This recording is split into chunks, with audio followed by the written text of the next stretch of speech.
Alrighty, everyone. Welcome to this kind of a review video from Calculus 1. So maybe you've already taken Calculus 1 or you're learning calculus right now, but this video is going to serve as kind of a big reminder of all the different derivative rules that you learn in a calculus course.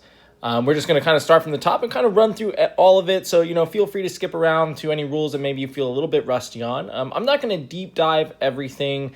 It's just going to be like, oh, hey, maybe I forgot how to do the chain rule, or I forgot how to do the derivative of a logarithm or something like that. So feel free to skip around and go to the part of the video that, you need the most. So where we're going to start is at the very beginning. We're going to start with the power rule. And so the power rule is used for polynomial functions, and it's used for polynomial functions kind of that look like y. Y is equal to something like 3x to the 7th. And the way that the power rule works is that it's a two-step process. So the first thing that we do is we bring the exponent down in the front, and then the second thing that we do is we subtract 1 from that old exponent. And so the way that this ends up looking is we're going to have that 7 down in front there. Maybe I'll make it blue to just kind of drive the point home. So we'll have the 7 there. We'll have the times 3x, and then this exponent is now going to be to the 6th. And so we're going to get 21x to the 6th. And that's going to be our final answer using the power rule. So pretty straightforward. This works even if you have a fractional exponent. So maybe we have something like 3x raised to the 1/2 power. The same thing is going to happen. So we're going to bring that 1/2 down. We're going to have multiplied by 3x, and then we're going to subtract 1 from the exponent. So we'll get a negative 1/2 exponent. And maybe we could tidy this up just a little bit. We could write it as 3/2 x to the negative 1/2. Maybe you don't like negative exponents, so you could write this as 3 over 2x to the positive 1/2. You could write that as 3 over 2 square root of x. Whole bunch of different ways to write it, but this is the big idea. So there's two rules when it comes to doing the power rule, right? Bring down the exponent, or multiply by the exponent, and then subtract 1 from the old exponent. Moving on, so next up, the next rule that we typically learn is the product rule. And the product rule, again, is kind of another one of those things that we just kind of memorize. And so the idea is maybe we have the product of two functions. We have an f of x being multiplied by g of x. And so when we take the derivative of both sides, right, we need to remember that, I'm going to take the derivative of both sides, so derivative with respect to x. And when I do this, because we have two functions being multiplied by each other, we can't just take the derivative of each one individually. We have to use this thing called the product rule. We have the product of two functions.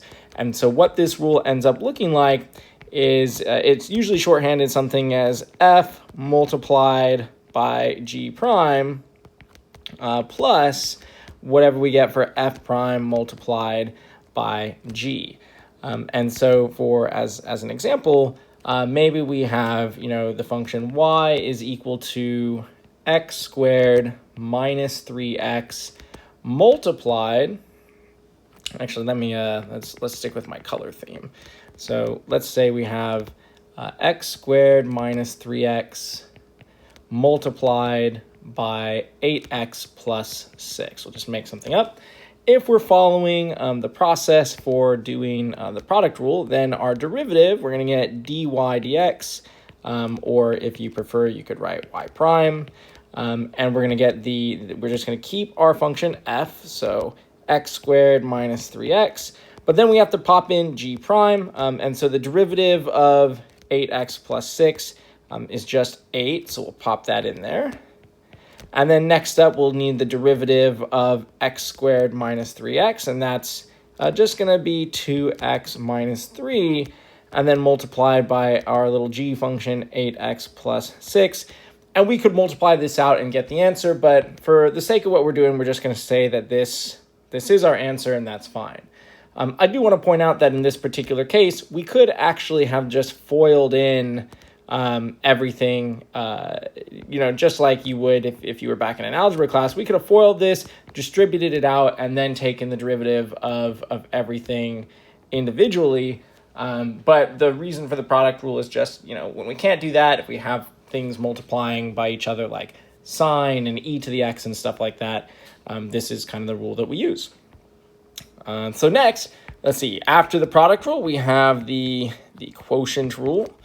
So the quotient rule, very, very, very useful if we have kind of self-explanatory, a quotient or a rational function involving two things. So let's say we have an f of x on top, we have a g of x on bottom.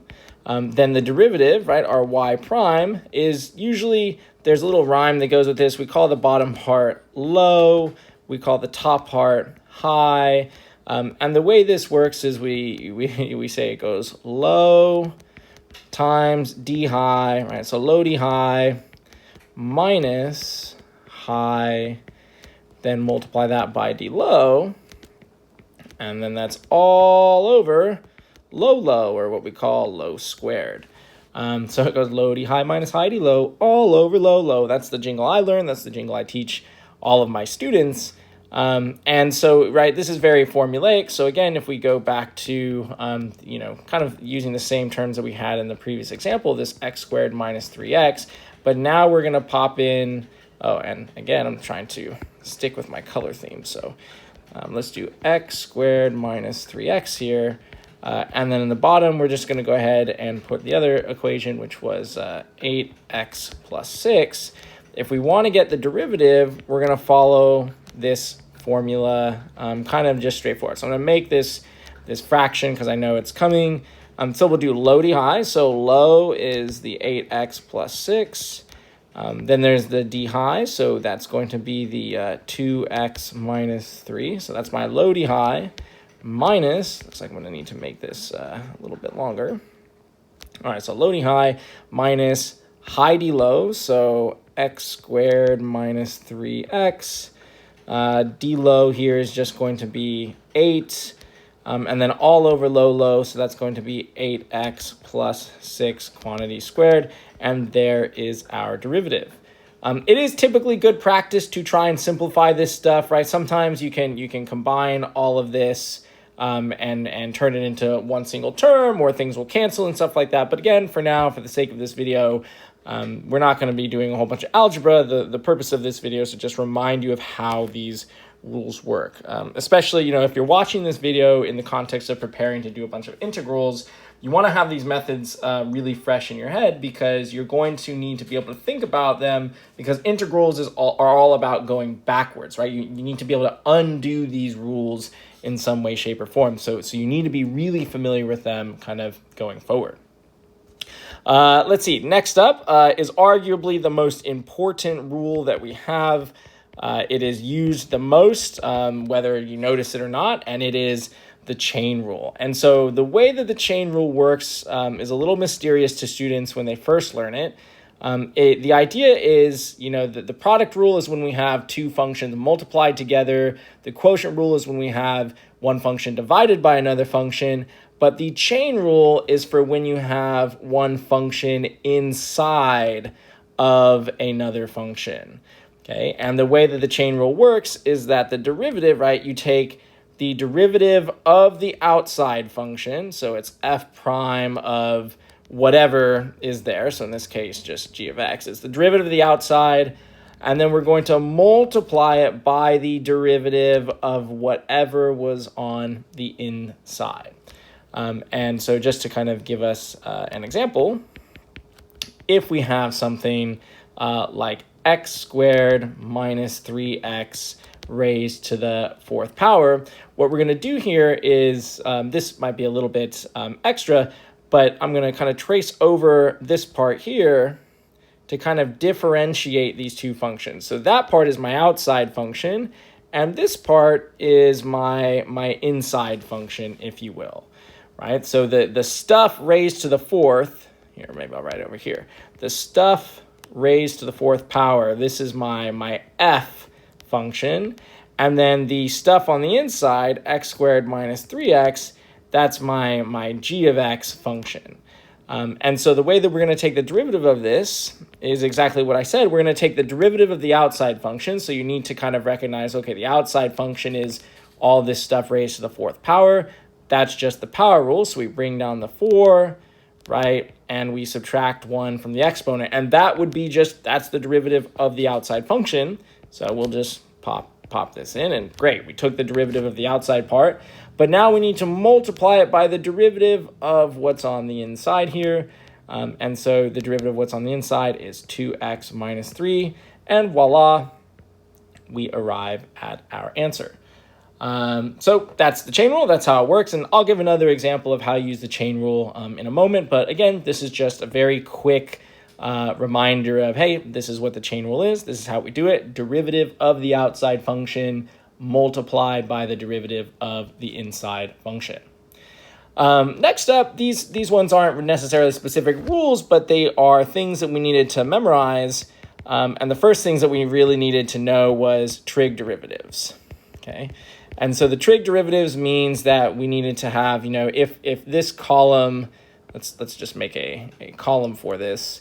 If the column on the left are our trig functions, so let's say we have sine of x, we have cosine of x, we have tangent of x, we have cosecant of x, we have secant of x, and we have cotangent of x. There are ways to prove what these derivatives are in the long sense, but also, if we work with it enough, the derivatives of them are straightforward. And so there's a trick to kind of remembering some of these. One of the tricks that I like is that everything that has a co in the name will always have a negative in the derivative. So the derivative of cosine involves a negative something. The derivative of cosecant has a negative. The derivative of cotangent has a negative. So the derivative of sine, since it doesn't have a co, is just cosine of x. The derivative of cosine of x, when we learn this one, is negative sine of x. If the derivative of tangent, this one is one we get to memorize, is secant squared of x. And in case you're wondering, we could go and prove this the long way, because sine of x over cosine of x is equal to tangent. We could actually use the quotient rule on this. We would get to secant squared in our answer. But if the derivative of tangent is secant squared, the derivative of cotangent is going to be negative something. So I'll jump down to the bottom here. It turns out the derivative of cotangent is negative cosecant squared of x. And then maybe I'll kind of bounce down to secant. So the derivative of secant is secant of x times tangent of x. And so that means the derivative of cosecant, very closely related, is negative cosecant of x times cotangent of x. So you'll notice that these kind of come in pairs, if you will, that these two are very closely related.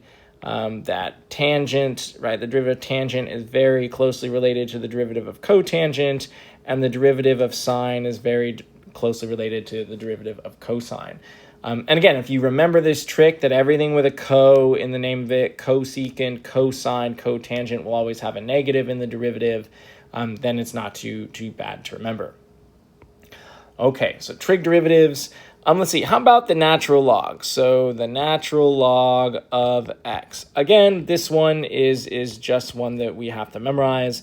There is a proof for it, and we're going to use a little bit of that in a moment. But for now, we're just going to say that if you have the natural log of x, then y prime was equal to 1 over x. Okay, the derivative of the natural log in general is 1 over whatever's on the inside.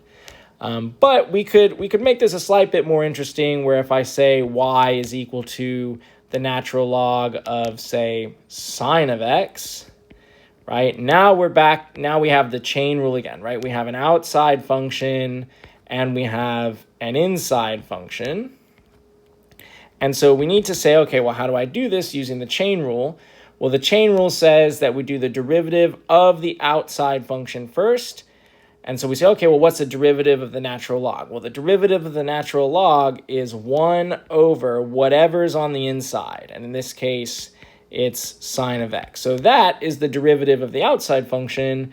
And then we're going to multiply this by the derivative of the inside function, which the derivative of sine of x is just cosine of x. And so we could simplify this as cosine of x over sine of x. Or we could say that the answer is cotangent of x if we wanted to tidy this up completely. Yeah, so that's how the derivative of the natural log works.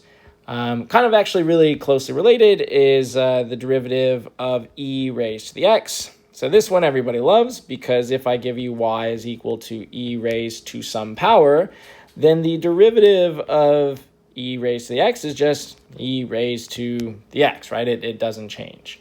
And the interesting thing is, well, what happens if we have something a slight bit more interesting? What if we have y is equal to e to the sine of x, right? What if we have this? And again, this derivative is pretty straightforward. The derivative of e raised to some power is still e raised to that same power. But again, we have the chain rule, right? Our outside function here is e raised to something, right? This is our outside function. And our inside function is this, right? That's our inside function. And so, the derivative of the outside of e raised to something is e raised to the something, but then we have to multiply by the derivative of this inside function, and the derivative of sine is cosine of x. And so we get that this ends up being our derivative by using the chain rule. So the chain rule is showing up again and again and again. Now, for more general exponentials, right, maybe I'll write down, like, how do we take the derivative of a generic exponential? Okay, and so again, maybe just for the sake of example, let's say I have y is equal to 2 to the x. Now, this is not e to the x, so the derivative is not just e to the x. And so for this one, we use a very clever trick, and the idea is actually, it's not really so much of a trick. It's a rule. It's a rule that we learn about in pre-calculus 1, which is, if we don't know how to do something because we have the x in the exponent, right? Like, that's what's really giving us a headache here, is the fact that our variable is up in the exponent. We introduce logarithms to bring down that exponent, to bring it down to the ground. And so the very first thing that we do is we're going to take the natural log of both sides. And the reason why we do this is because one of the properties that we have from logarithms is that on the right side, we can bring that exponent down and put it in the front. This is a wonderful property of logarithms.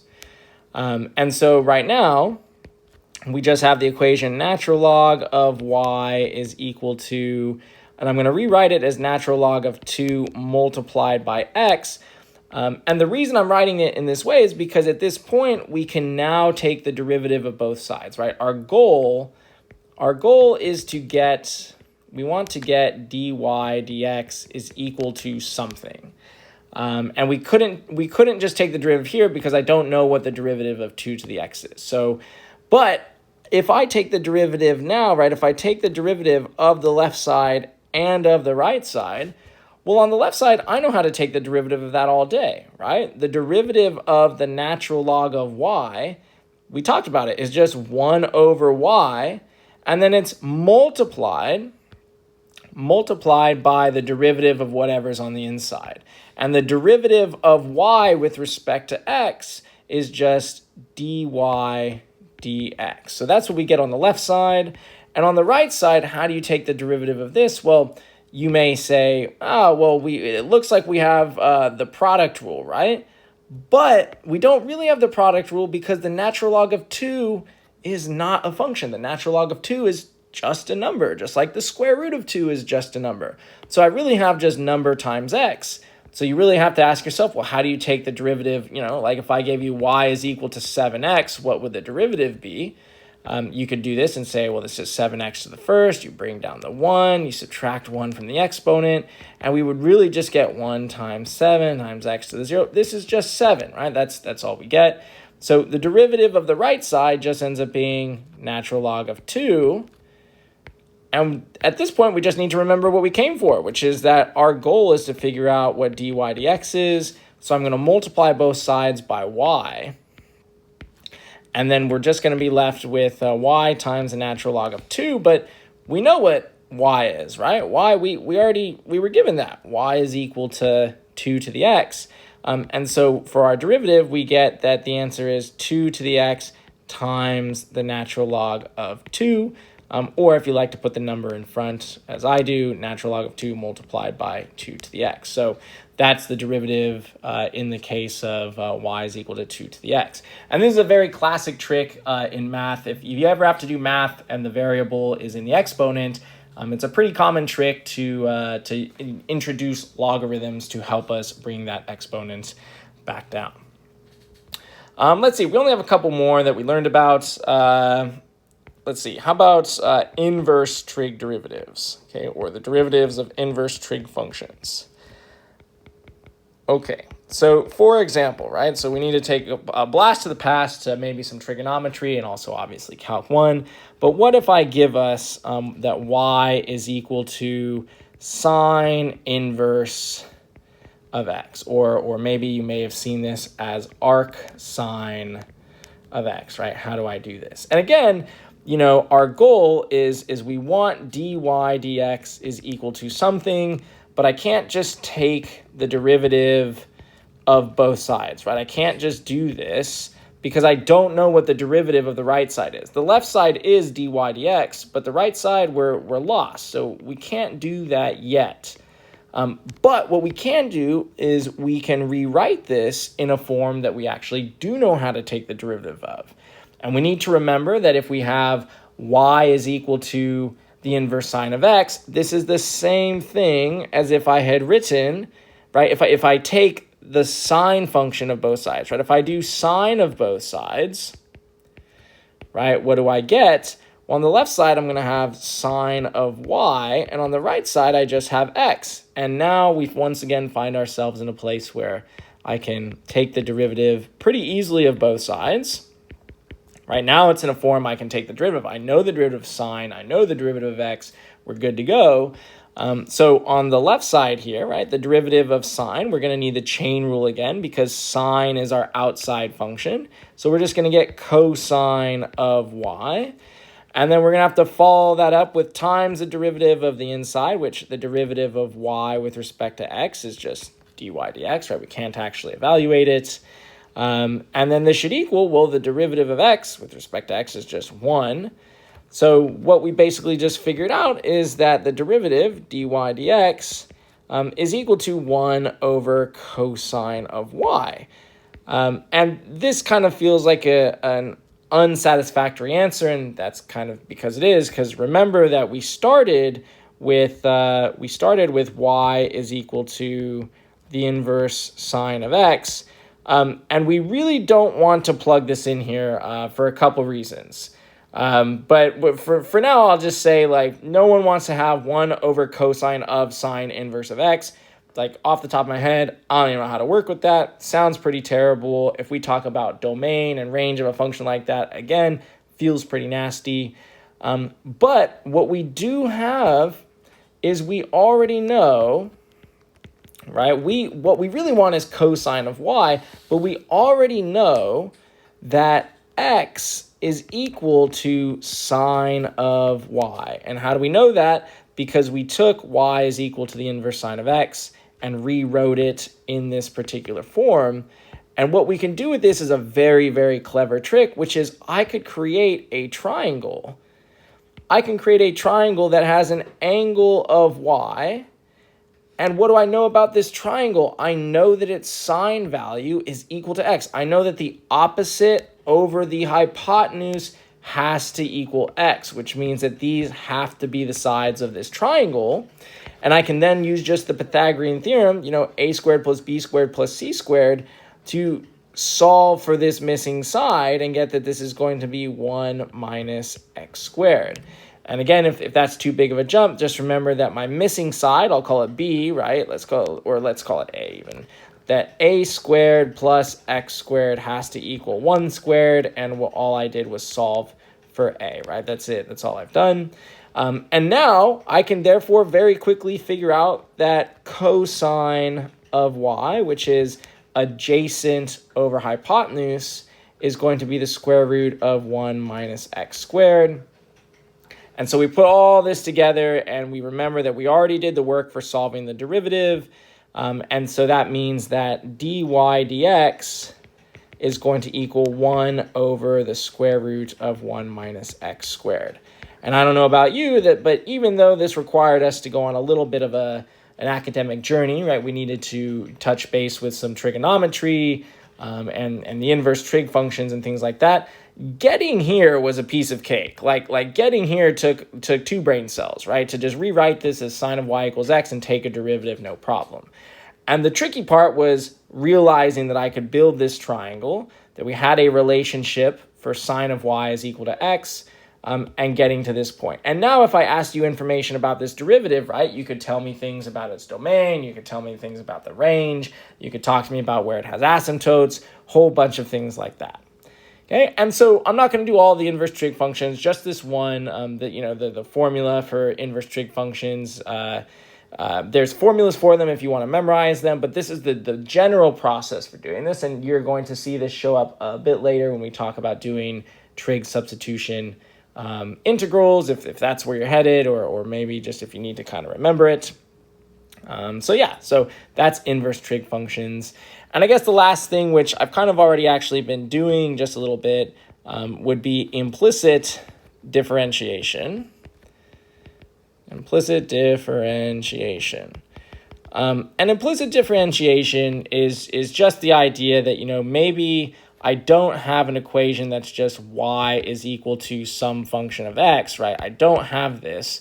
Maybe I have something like x squared is equal to sine of y, right? And we have to remember that if we want the derivative of this function, right? If we want dy dx, we're looking for the slope. That means that at this point, I need to take the derivative with respect to x of both sides. So I'm taking d dx of both sides. Again, just like if I had, 7 is equal to x squared, and I say take the square root of both sides, you would apply the square root to both sides. That's what we're doing with this derivative operator. And on the left-hand side here, we'd get 2x, and because that's all you get when you're taking the derivative with respect to x. But on the right-hand side here, we get something a little bit more interesting, which is we have the chain rule again. So we're going to get cosine of y, but then we have to use the fact that we have the chain rule and we need to take the derivative of this inside function. And so that means we need to take the derivative of the inside function, which is just y. And what is the derivative of y with respect to x? Well, we can't evaluate that, so we just leave it as dy dx, right? That's the whole point of that. And so we get something like this, and we can simplify this, right? We could divide out the cosine of y to both sides, and we get 2x over cosine of y, and life is good, right? There's our derivative. It's an implicit derivative because it contains the variable y in it still, but this shouldn't be too scary, because remember that a derivative is just like the slope of a function at a given point. And so if you're telling me that at this point, let's say this is the point 2, 3, that this is my derivative, well, how do I figure out what the slope is at that point? Well, it kind of makes sense, actually, that a derivative would have both an x and a y in it, right? That it basically says, well, my slope depends on exactly what point that I'm at. So implicit differentiation is nothing to be scared of. Maybe one other place that you may have seen it is with parametric functions. So, for example, let's say we have x of t is equal to t squared minus 3, and then y of t is equal to, t to the 4th plus t, something like this. And I want you to solve for dy dt. Actually, let's not do do I want dy dt? Yeah, let's do dy dx, right? Dy dx. And so this one is going to involve us using a little bit of clever mathematics, which is that we're going to rewrite this as dy dt over dx dt, right? Because remember, in case you're wondering whether or not these two are actually equal, dividing by a fraction is the same thing as multiplying by its reciprocal. So if you're not convinced that these are the same, this is dy dt multiplied by dt over dx. Those dt's would cancel out and we'd be left with dy dx. So these are actually the same thing. And so what we can do is at this point right here, all we need to do is to take the derivative of this with respect to t, we take the derivative of this with respect to t, and then we can plug in what we get. So if we do dy dt, we're going to get 4t cubed plus 1. And in the bottom, if we do dx dt, we're going to get just 2t, and there's our answer. So this may not fall directly into your definition of doing implicit differentiation. Maybe you might think this is just like the chain rule on steroids. Yeah, derivatives involving parametric equations, something like that maybe. Yeah, okay, so that's going to do it for this video. I think this is, it's pretty thorough. Kind of covered all the derivative rules that I can think of, or things that maybe that you'd have covered in a Calculus 1 class, starting with the power rule, going all the way down to implicit differentiation. So I hope this video was super useful, and it kind of helps prepare you or maybe jog some things loose, and I will see you in the next one.